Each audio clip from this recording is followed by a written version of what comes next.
রাজ্য সরকার চায় না এসআইআর হোক, যত রকম অসহযোগিতা করার চেষ্টা করছে। তো এটা তো করছেন এখানকার রাজ্য সরকারের কর্মচারীরাই। তো তারা তো নিজের পছন্দ মতো অফিসার দিতে পারত, দিচ্ছে না। যেটুকু সমস্যা হচ্ছে, অব্যবস্থা হচ্ছে, বহু লোককে ডাকা হচ্ছে, সবই রাজ্য সরকারের কর্মচারীরাই করছেন, রাজ্য সরকারের ইচ্ছাই করছেন। একটা মেশাঘাত তৈরি করা, এখানে একটা অব্যবস্থা তৈরি করা, সাধারণ মানুষকে কষ্টের মধ্যে ফেলে কেন্দ্রের বিরুদ্ধে খেপানোর চক্রান্ত চলছে। শুভেন্দু অধিকারী যাওয়ার কথা রয়েছে নারায়ণপুর থানা ঘেরাওয়ের কথা, ঠিক সেই মুহূর্তে দেখা গেল একদম গতকাল থেকে ডিএনএস 163 ধারা জারি করা হয়েছে। এত দেরি কেন? যখন যাদের যাওয়া উচিত ছিল, মুখ্যমন্ত্রী থেকে দমকল মন্ত্রী, তারা যাননি। আর অন্যরা যখন যাবে দেখা করতে, কমপক্ষে সান্ত্বনা তো দিতে পারি আমরা গিয়ে। এতগুলো মানুষ আর সর্বহারা স্বজন হারা হয়েছেন, বহু পরিবারের ছায়া উঠে গেছে উপর থেকে, তাকে সান্ত্বনা দেওয়াটা কাজ। আর্থিক সাহায্য যদি সম্ভব হয় সেটাও করা যাবে, কিন্তু ওনারা যাবেন না, করবেন না, কাউকে করতে দেবেন না, এটা তো হতে পারে না। এখানে 163 জারি করে দিয়ে সবার যাতায়াত বন্ধ করে দেবেন, মানুষ সমবেদনাও জানাতে পারবে না, এটা হতে পারে না, অমানবিক। নির্বাচনের আগে নতুন সমীকরণ মোহাম্মদ সেলিমের সঙ্গে হুমায়ুনের একটা বৈঠক হলো নিউ টাউনে। সেই বৈঠকের পর বলা হলো যে দলের সঙ্গে সিদ্ধান্তের পর জানানো হবে। অন্যদিকে হুমায়ুন কবির বলছে সদর্থক হয়েছে সেই বৈঠক। নির্বাচনের আগে ভাঙা গড়া তো হয়ই, দল বদল হয়, নতুন দল তৈরি হয়, সেই এক্সারসাইজ চলছে। রেজাল্ট কি হয় সেটা দেখুন। রাজ্য নির্বাচনের জন্য বারবার রাজ্যের কাছে আইএস এবং আইপিএস অফিসারদের তালিকা চেয়েছিল নির্বাচন কমিশন। রাজ্যের কাছ থেকে কোনো সাড়া না পেয়ে কমিশন চিঠি দিয়েছে 3 বার এবং ডেপুটেশন পাঠিয়েও কোনো উত্তর না মেলায় নির্বাচন কমিশন অবশেষে নিজেরাই চূড়ান্ত তালিকা তৈরি করছে। না, রাজ্য সরকার চায় না এসআইআর হোক, যত রকম অসহযোগিতা করার চেষ্টা করছে। তো এটা তো করছেন এখানকার রাজ্য সরকারের কর্মচারীরাই। তো তারা তো নিজের পছন্দ মতো অফিসার দিতে পারত, দিচ্ছে না। যেটুকু সমস্যা হচ্ছে, অব্যবস্থা হচ্ছে, বহু লোককে ডাকা হচ্ছে, সবই রাজ্য সরকারের কর্মচারীরাই করছেন, রাজ্য সরকারের ইচ্ছাই করছেন। একটা মেশাঘাত তৈরি করা, এখানে একটা অব্যবস্থা তৈরি করা, সাধারণ মানুষকে কষ্টের মধ্যে ফেলে কেন্দ্রের বিরুদ্ধে খেপানোর চক্রান্ত চলছে। সেই জন্য এটা হচ্ছে। এই যে 1,38,00,000 লোকের নাম, কারে আকার ইকার ভুলে গেছে তাকেও ডাকা হচ্ছে, বয়স্কদের ডাকা হচ্ছে। এটা কি দিল্লির লোক ডাকছে? ডাকছে তো রাজ্য সরকারের কর্মচারীরা সব, বিএলও থেকে আরম্ভ করে ডিএম অব্দি। তো এই সমস্ত অব্যবস্থা করে মানুষকে খেপানোর চেষ্টা হচ্ছে। নির্বাচনের আগেই একদম মাস্টার প্ল্যান শিলান্যাস হয়ে গেল, তার একদম মাস্টার স্ট্রোক মেদিনীপুরে পৌঁছে গেল। জানি না আমি কোথায় মাস্টার প্ল্যান, মাস্টার স্ট্রোক হচ্ছে, কি হচ্ছে। ইলেকশন যখন হবে তখন বোঝা যাবে, দেখতে থাকুন কি হচ্ছে। ফের কমিশন এবং মমতা বৈঠক আগামী 2রা ফেব্রুয়ারি মুখ্যমন্ত্রীকে বিকেল 4টের সময় দিল নির্বাচন কমিশন এসআইআর নিয়ে বলছে। উনি অনেকবার বৈঠক করেছেন, অভিষেক ব্যানার্জি অনেকবার বৈঠক করেছেন। এটা করে জিনিসটাকে লেন্দি করার চেষ্টা হচ্ছে। ওনার সমস্যা তৈরি করছেন, সমাধান করছেন না। ঠিক আছে, নির্বাচন কমিশন যেটা ঠিক মনে করছেন সেটা করছেন। সিঙ্গুরের বাতিতে গেলেন মুখ্যমন্ত্রী মমতা বন্দ্যোপাধ্যায়, তিনি বললেন যে আপনার এখান থেকেই আমাদের লড়াই শুরু হয়েছিল এবং অনেকে সাহায্য করেছিলেন সেই সময়। সেখানেই শেষ হবে লড়াই সিঙ্গুরে। কালকে যেটা উনি বলে এসছেন, হবে এই হবে ওই হবে তাই হবে, এত হাজার লোকের চাকরি হবে। 15 বছর 3বার ক্ষমতায় থাকার পরে যদি কোনো চাকরি না হয়, কোনো ইন্ডাস্ট্রি না হয়, এখনো লোককে আশ্বাস দিচ্ছেন, প্রতিশ্রুতি দিচ্ছেন, কবে করবেন? এখন তো বিদায়ের সময় এসে গেছে। মোদী ডিজি নিয়োগ নিয়ে সেন্ট্রাল অ্যাডমিনিস্ট্রেটিভ ট্রাইব্যুনালের নির্দেশ না মেনে তাকে চ্যালেঞ্জ করে দিল্লি হাইকোর্টে গিয়েছে ইউপিএসসি। তারই প্রেক্ষিতে এবার কোর্টের নির্দেশ অমান্য করার জন্য আদালত অবমাননা মামলা দায়ের করলেন রাজীব কুমার।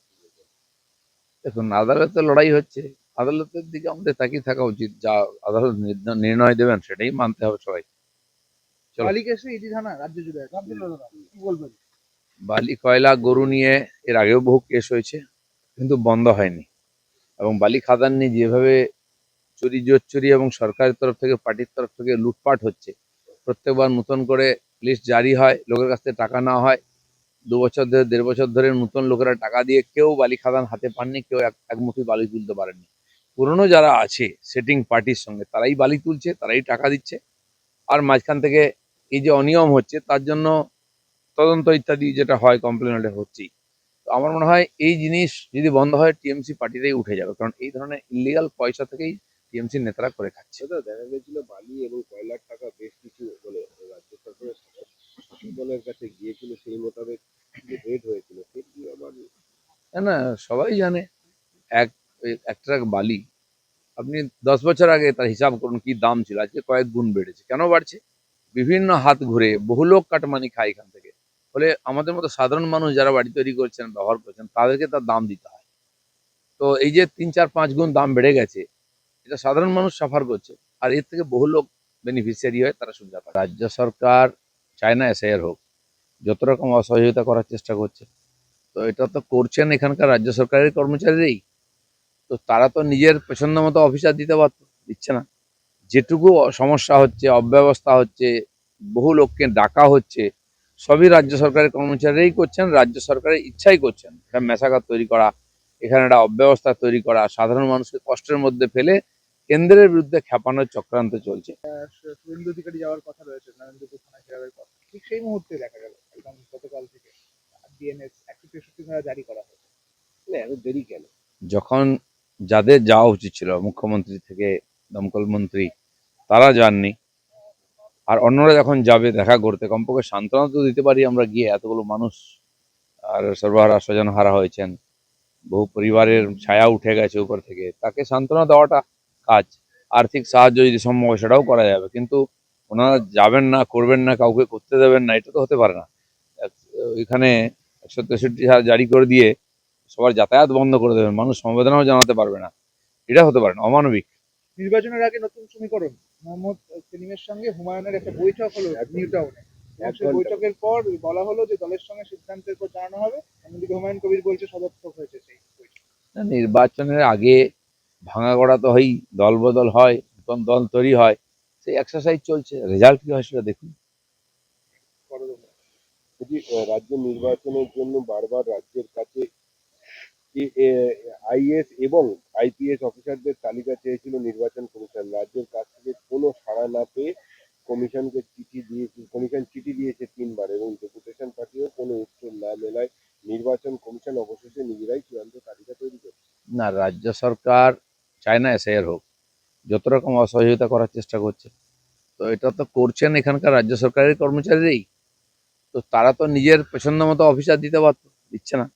যেটুকু সমস্যা হচ্ছে, অব্যবস্থা হচ্ছে, বহু লোককে ডাকা হচ্ছে, সবই রাজ্য সরকারের কর্মচারীরাই করছেন, রাজ্য সরকারের ইচ্ছাই করছেন। একটা মেশাঘাত তৈরি করা, এখানে একটা অব্যবস্থা তৈরি করা, সাধারণ মানুষকে কষ্টের মধ্যে ফেলে কেন্দ্রের বিরুদ্ধে খেপানোর চক্রান্ত চলছে।